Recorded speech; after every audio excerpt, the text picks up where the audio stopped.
week. By the time you get this recording, maybe we'll have an idea who won the U.S. election, but as we're recording it, we're not sure. So anyway, Garrett and I were just talking about it. All we know is that likely someone will show up January 20th. We're not sure who it's going to be, but anyway, let's get ready to rumble into hot topics. The place I want to start is around this notion of belonging, inspired by a Washington Post article that came out kind of questioning, is belonging just becoming another buzzword?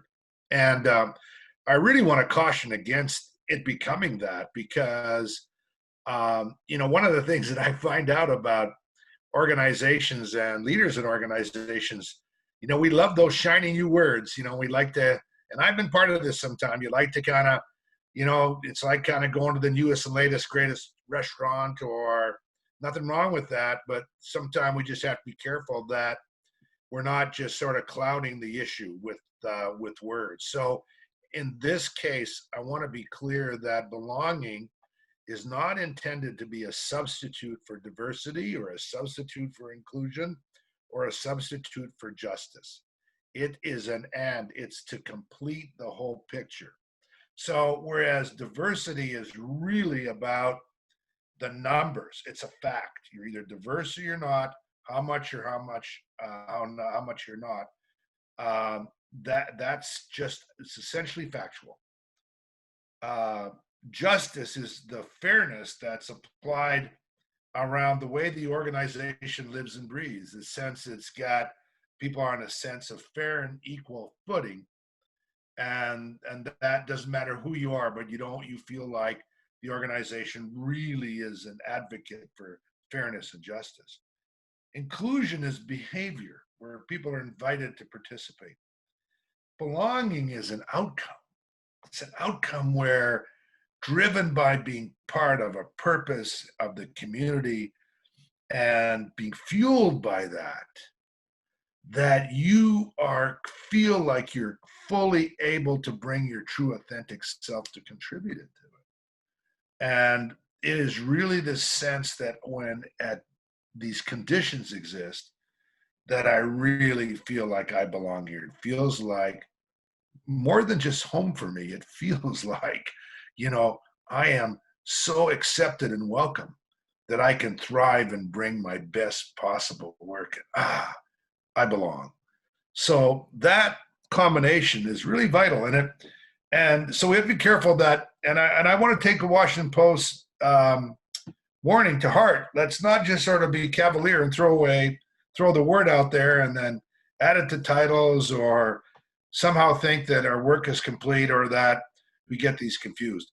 Belongify, the organization that we've established, is very clear about, based on our research, what's really necessary to create these conditions for belonging. And it takes a great deal of intentionality. It's like culture. You just can't declare for it and hope for it and, close your eyes and hope it emerges. You need to put intentionality behind it. And that's what we're doing about belonging. So, yeah, and that kind of is a bridge to the next article that we're going to talk about.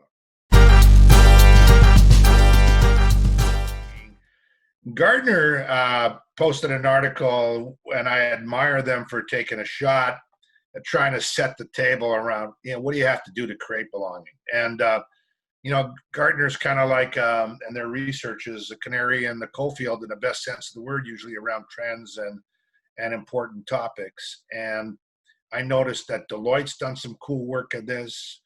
The president of Harvard has initiated a committee and work around how do you move, all of Harvard moves from inclusion to belonging, and it goes on. So what do we do? How do we make it so? What are those conditions? And in Deloitte's work, they talk about 3 C's, making people feel comfortable, making people feel connected, and creating contribution. And the Gartner people in this article talk about eliminating sort of like this language that they use, outsideness, this feeling of being outside.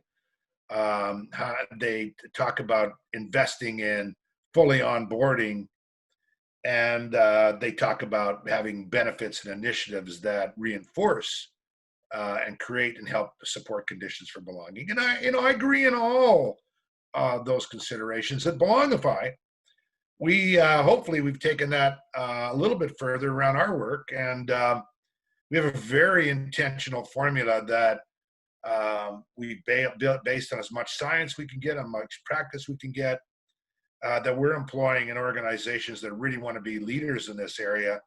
And it's a combination of deep personal connection, creating just a remarkable sense of psychological safety, um, not to create conditions where people can feel somewhat, that they feel that they're going to be not at risk of losing our job, because we all are at times. It's a different notion of really feeling okay about bringing our full, authentic self and viewpoint into the sphere of contribution.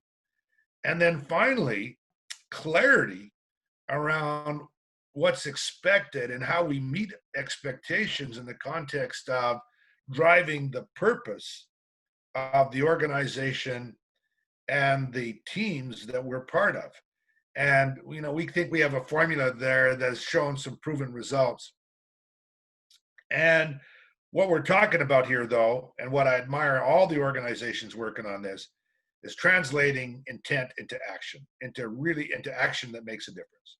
So we all want to belong. It's a human desire to feel a sense of belonging. It's amazing what the research says around how many of us don't feel that way.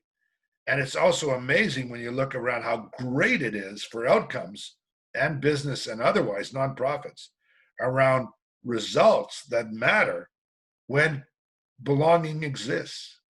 So let's go make it so, and that's maybe a bridge and an invitation to come hang out with us on belongify.com. Come check us out. We'd love to work with you. If you have some ideas around joining us, we might consider bringing the Belongify system into your organization and situation. One way or another, we want you to belong as part of this movement. You're welcome, accepted. We want to create conditions for you to join us in the conversation. Also, come see us at lornerubis.com, hang out on our YouTube channels, join the conversation. And as always, thank you, and we look forward to seeing you on all our socials, and hopefully again next week on Hot Topics. Bye for now.